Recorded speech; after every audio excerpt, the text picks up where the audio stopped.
Have you ever felt as though something wasn't quite right but couldn't identify what?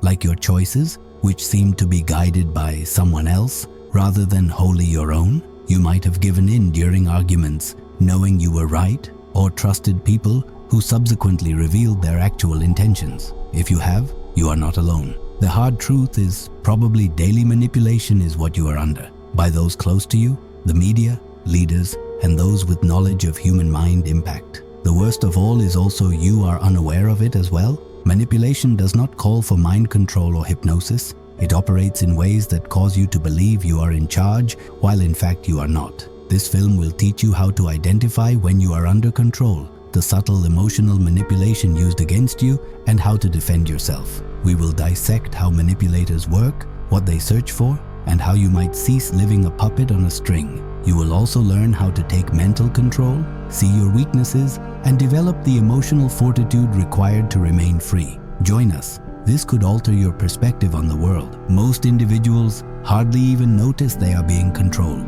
Manipulation is all around us. It may not necessarily accompany an evident force or directive. Often subtle, it lurks beneath what seems to be sympathy, care, or kindness. Actually, every one of us is in some form prone to deception. The manipulator does not have to yell or compel you into compliance. They just watch, see your shortcomings, and respond appropriately. They employ their awareness of your driving force to help you to regulate your decisions, feelings, and behavior. Many times, you could believe you are in charge of your choices, but in fact, they have already been shaped. It begins with little things. A favor you didn't want to do, a conflict you yielded in spite of your rightness, or a situation in which you trusted someone only to discover they weren't who you had believed they were.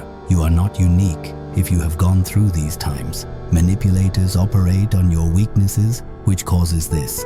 Though it's all part of their agenda, the most successful deception makes you believe you are making the decision. Quietly in the background, the manipulator creates situations that challenge you to make choices consistent with their needs rather than yours. Nothing has to be forced here. They just help you to find yourself driven to perform in a particular way. A manipulator might, for instance, give you compliments or affirmation when most needed, just to cause emotional debt. You feel obliged to pay back their favor, and you gradually begin to comply with their needs. Alternatively, they might use guilt into a weapon. They gently encourage you to put their happiness or welfare first by making you answerable for it, therefore guiding you over your own wants. The guilt seeps in, and before you realize it, you are enmeshed in their emotional web. It is not always about guilt, though. There are certain manipulators who employ anxiety. They set situations whereby you can be terrified of losing something vital, of being alone, or of rejection. They can remark, "You will never find anyone else like me if you leave me." This is a control-oriented tactic, not a declaration of love. They want you to be nothing without them, and they have already won if you think that. Manipulation comes from more than just total strangers. From family members, friends, and lovers, it frequently occurs in the most close relationships. Manipulation gets more harmful the closer the connection is. It is subtle, masquerading as loyalty, love, or concern. Love that calls for surrender, however, is emotional blackmail, not love. Imagine a romantic connection whereby one says, "I only do this because I love you," or "Without you, my life has no meaning." Though they sound loving, their words convey a secret meaning. The manipulator is guilt-bound, aiming to make you answerable for their happiness, therefore tying you to them. Should you ever try to establish limits or say no, their love helps you to feel as though you are acting cruelly. But this is control. It is not love. Manipulation typically presents itself in families as custom. "You owe us respect," they would say, or "You cannot do that to your mother." Guilt-driven respect is not what real respect is. Control is what it is. And at work, it sometimes comes as loyalty. They question, who else will give you a chance like this? With thanks acting as a weapon to make you owe them. The worst aspect is that our social fabric is so strongly woven with these emotional manipulations. From early life, we are trained to be compassionate, sympathetic, and accessible to others. Love is supposed to imply sacrificing ourselves. Saying no is selfish, and we should always put others first. Actually, though, This way of thinking makes us simple targets for control. Manipulators profit from this indoctrination. People, they have discovered, are predictably led by their emotions and needs. They are aware of your likely yes, guilt, anxiety, and seeking of approval times, and they subjugate you using these patterns. The good news is, though, if you grasp these strategies, you will be free from control. Realizing your own weaknesses is the first step toward release. Which emotional voids in your life may manipulators target? Is approval needed from you? When you put your own wants first, do you feel guilty? Does your fear center on abandonment or rejection? These are the elements manipulators search for. Once you know your personal triggers, you may start to guard yourself from influence. You then have to learn to create boundaries. Explicit, strong limits, devoid of necessity for justification. When someone breaches a line, avoid explaining or apologizing. Say no, just as it is. That's that basic. Said with cool clarity, a no has far more power than any reason or justification. Your initial line of protection are boundaries. Still, establishing limits is simply one factor in consideration. You also should reveal the manipulation. Talk about what you observe, what you feel, and what you will no longer find acceptable. Do this to assert yourself, not to persuade the other person. You must be able to resist manipulation with great rigidity. Silence, guilt trips, or insults could all show up, but you have to be firm. The manipulator hopes you will back down and feeds on doubt. Don't yield in. Though you may believe you have control over your life, in fact, there are unseen forces influencing it. Manipulation softly shapes your decisions and feelings without your own awareness. The next section will dissect the tactics manipulators employ and discuss ways you could resist their grip. Join us to discover more. Understanding the fundamentals of manipulation will help you to explore further how it is done and how to spot the techniques manipulators use. They do not rely solely on obvious strategies. Rather, they manipulate your emotions, causing you to experience sensations that, at the time, seem so real, but are not exactly accurate. These feelings distort your judgment and complicate your ability to get control. Gaslighting is among the most often used strategies of manipulation. This psychological method involves the manipulator challenging your reality, memory, or perceptions, therefore causing you to doubt. They could inform you that something never happened when you distinctly remember it, or that you are overreacting. Gaslighting corrodes your confidence and causes you to question your own judgment over time. Although it's slow, it works. You are less prone to trust your instincts the more you start to doubt yourself. Because it causes uncertainty, gaslighting is potent. It's more simpler for someone else to guide you in the path you desire when you're not sure what your own thoughts are. Manipulators will take advantage of this uncertainty to deflect responsibility, assign blame, and make you feel as though the one constantly at fault. Still, another strategy manipulators employ is isolation. They first gently cut you off from your friends and relatives, therefore you depend more on them. They might use guilt to persuade you that your loved ones aren't as vital as your relationship with them, or they might make you feel as though the people around you don't get you. They foster dependency by isolating you, and the more reliant you are, the easier they can manage you. This strategy is sometimes hidden as protectiveness. In poisonous relationships, they might remark, "I just want to keep you safe," or "I'm the only one who really cares about you." At first, these words appear benign, but they actually are about claiming control over who you interact with and how you approach them. You start depending on them for emotional support over time, and your relationships with others start to wane.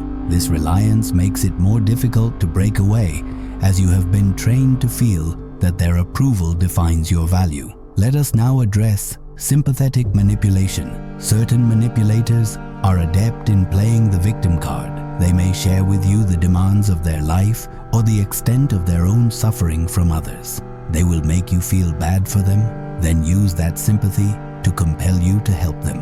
This strategy works since it plays on your innate need to assist others in reducing their misery. The hitch is, though, manipulators are not really eager for your assistance. Their only need is something from you, and if you cave in, you'll start to feel as though it's your job to resolve their issues. They may even guilt trip you for not doing more. This starts a cycle of emotional tiredness when you are always giving without getting, and you find yourself depleted and underappreciated. Another strong weapon manipulators employ is fear. They set circumstances wherein you experience future anxiety, vulnerability, or threat. Although the dread may not be actual, their frequent reminder of possible repercussions helps you to experience it. This could be the anxiety of losing them, of rejection, or even of alone. You get addicted once they sow this seed of terror in your brain. You begin making decisions driven more by that anxiety than by what would be beneficial for you, and they get greater control the more you react out of fear.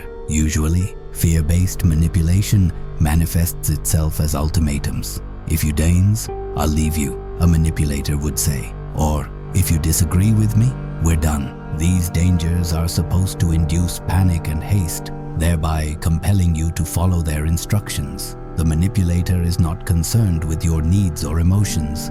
Their only concern is securing their way forward, and they have triumphed once they utilized terror to control you. Those who know how to exploit love and affection against you are the most dangerous manipulators. Manipulation in these partnerships seems like care. You could think they are acting just for your personal benefit, but it's emotional control if they constantly criticize, blame you, or manipulate you, not love. I'm only doing this because I care about you, they might remark, or I'm trying to protect you. Actually, though, their behavior is meant to keep you under control. Often unnoticed is this deception since it passes for sincere concern. When the boundaries between control and care blur, one finds it impossible to know. It's time to stand back and assess the relationship though. If you find yourself under continual pressure to live up to their expectations or judged and condemned, true love respects limitations. It neither calls for control or submission. How then should one guard oneself from all of this? How may one escape the manipulative cycle?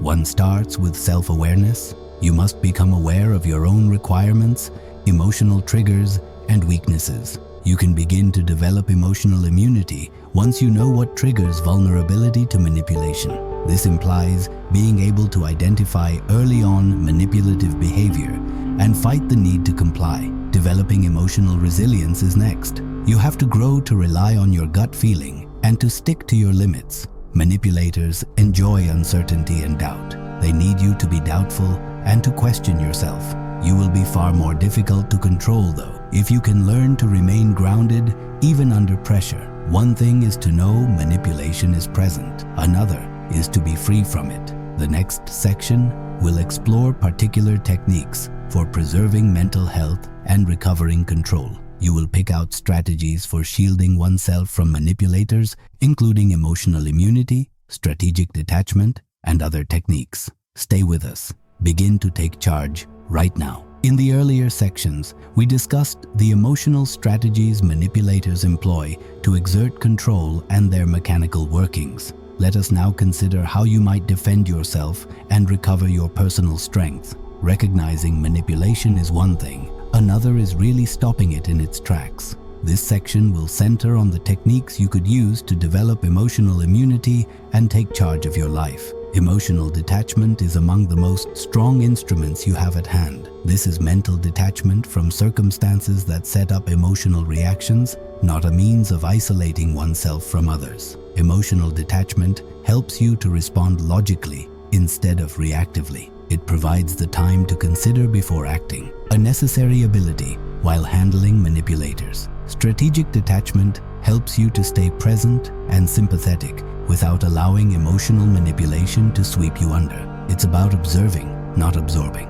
When someone tries to guilt trip you, for instance, wait rather than responding right away. Retreat and assess the circumstances. Do they want you to feel accountable for their emotional state? Are they turning your empathy against you? You stop being a simple target for control once you can separate emotionally. Emotional detachment also means knowing your emotional needs and ensuring they are satisfied in a sensible manner. You run higher risk being a victim of deception if you look to others for approval. Managers understand how to take advantage of this. Though it's always in trade for something, they offer just enough compliments or attention to make you feel wonderful. In the process, you ultimately cede your autonomy. Create self-validation to prevent this. Come to see your own value without depending on continual validation from others. None of anyone can control you with their praise or rejection when you affirm yourself. Still, another important idea is uncertainty. Predictability is what manipulators like.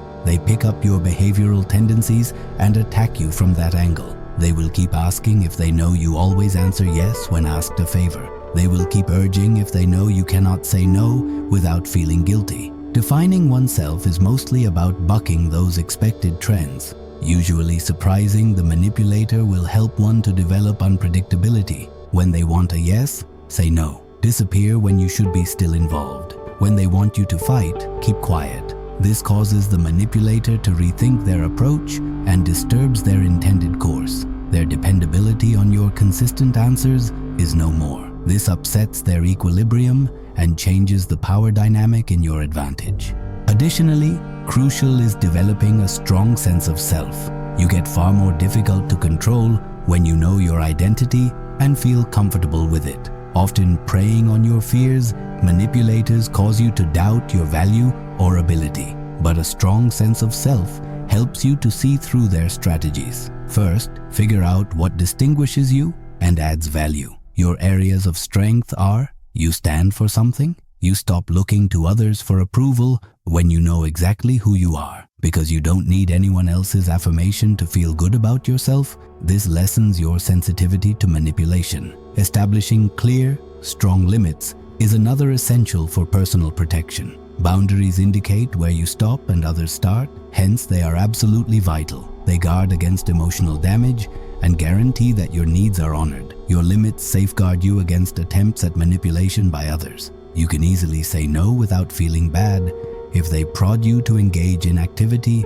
you do not wish to do. Furthermore, crucial to keep in mind is the fact that limitations have no justification or explanation required. One just needs a basic no. Oftentimes, manipulators may try to persuade you to feel terrible for declining or defend your choices.